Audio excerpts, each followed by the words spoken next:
आज हम बात करेंगे भारत के इतिहास की सबसे खौफनाक और दर्दनाक हवाई दुर्घटनाओं में से एक। An Air India plane crashed in Ahmedabad today. crashing shortly after takeoff.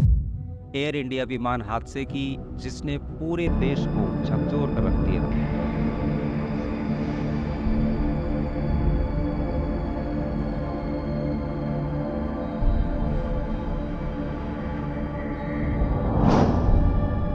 दिन था 12 जून 2025, दोपहर का समय।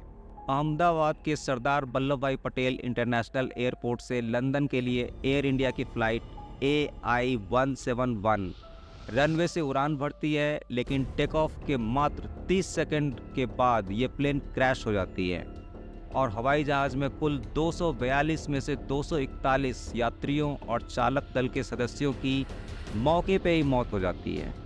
केवल एक यात्री विश्वास कुमार रमेश चमत्कारिक रूप से बच जाते हैं, जैसे यमराज ने उनके कान में चुपके से बताया कि वत्स, अभी तुम्हें और जीना है।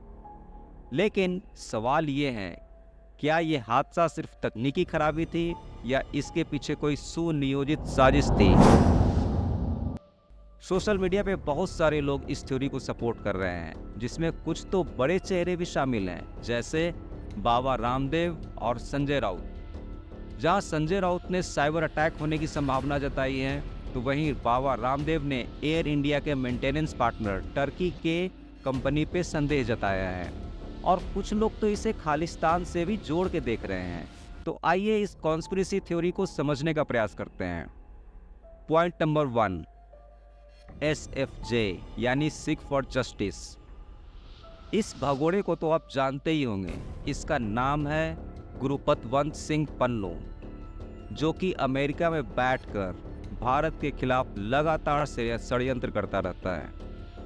अगर आप इसके पुराने बयान को देखेंगे तो पाएंगे कि ये खासकर एयर इंडिया के फ्लाइट को निशाना बनाना चाहता था।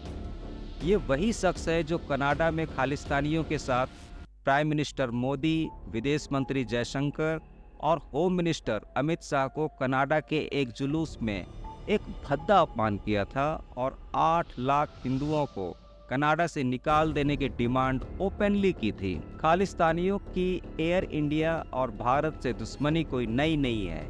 ये लोग पहले भी इंडिया को निशाना बना चुके हैं। ये घटना 23 जून 1985 की है, जब एयर इंडिया की फ़्लाइट नंबर 182 जो कि दिल्ली से कनाडा जा रही थी, उसे बीच रास्ते में बम विस्फोट से उड़ा दिया और टोटल 329 लोगों को मौत के घाट उतार दिया।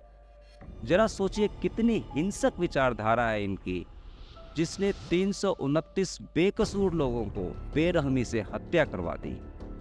चलिए आते हैं दूसरे एंगल पर, यानी point number 2, air India Turkey connection. आप इस शख्स को तो जानते ही होंगे। जी हाँ, सही पहचाना, ये तुर्की के वर्तमान राष्ट्रपति तैयब एर्दोगान है, जो कि हमेशा अपनी भारत विरोधी मानसिकता से चर्चा में बने रहते हैं। भारत से न तो इनका कोई सीमा विवाद है और न ही कोई पुराना विवाद, पर इनको तो दुनिया के मुस्लिमों का खलीफा बनना है और इस चक्कर में ये लगातार पाकिस्तान को सपोर्ट करता रहता है ताकि भारत का नुकसान किया जा सके। ऑपरेशन सिंदूर के समय तो भाई ने पाकिस्तानियों को भर भर के घातक ड्रोन सप्लाई की, पर इंडियन एयर डिफेंस ने टर्की के सारे ड्रोन्स को हवा में ही जला दिए। अब तो वर्तमान टर्की सरकार का चाल चलन आपको समझ में आ ही गया होगा। एयर इंडिया अपने प्लेन का मेंटेनेंस का काम खुद नहीं करती है और ये काम का ठेका इन्होंने तुर्की की कंपनी टर्किश टेक्निक, जो कि एक मेंटेनेंस आर्म्स है टर्किश एयरलाइन का, को दे रखा है। इस टर्किश एयरलाइन के शेयर का 49% हिस्सा रिपब्लिक ऑफ टर्की का है, यानी सरकार का। इसका साफ मतलब है कि ये कंपनी इंडिपेंडेंट नहीं है और टर्की गवर्नमेंट से इसका सीधा कनेक्शन है। आप खुद सोचिए, जो देश के साथ लगातार साजिश में शामिल रहा हो, उसके कंपनी को इतने इम्पोर्टेंट वर्क का ठेका मिलना चाहिए क्या? क्या ये भारतवासियों के लिए सिक्योरिटी थ्रेट नहीं है? Point number 3, possible cyber attack. जैसा कि एक्सपर्ट बता रहे हैं कि हादसा टेक्निकल फेल्यूर की वजह से हुआ है। आज के ज़माने में एयरक्राफ्ट्स पूरी तरह से डिजिटल होते हैं, जैसे auto pilot, navigation, flight control unit etcetera. और इन्हीं सिस्टम को प्रोफेशनल हैकर बिल्कुल हैक कर सकते हैं। एक्सपर्ट तो ये भी कहते हैं कि हैक सिर्फ एक यूएसबी ड्राइव या वाईफाई नेटवर्क के जरिए भी हो सकता है। पिछले 2 महीनों में भारत की क्रिटिकल इंफ्रास्ट्रक्चर पर साइबर अटैक्स के कई मामले सामने आए हैं। जैसे दिल्ली एयर ट्रैफिक कंट्रोल का डेटा एक दिन के लिए हैक हो गया था। एम्स जैसे अस्पतालों का सर्वर भी हैक हुआ था। एक्सपर्ट्स का कहना है कि हमें किसी भी संभावना को नज़रअंदाज नहीं करना चाहिए। अच्छी बात यह है कि प्लेन के दोनों ब्लैक बॉक्स मिल गए हैं और इन्वेस्टिगेशन का काम अभी तेजी से चल रहा है, जिसमें भारतीय एजेंसी के साथ बोइंग कंपनी और कई देशों की टीम भी काम कर रही है।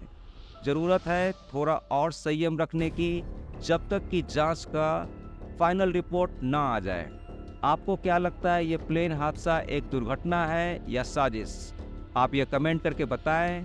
प्लीज़ इस वीडियो को लाइक करें, सब्सक्राइब करें। तो फिर मिलते हैं एक नए वीडियो के साथ। जय हिंद, जय भारत, भारत माता की जय।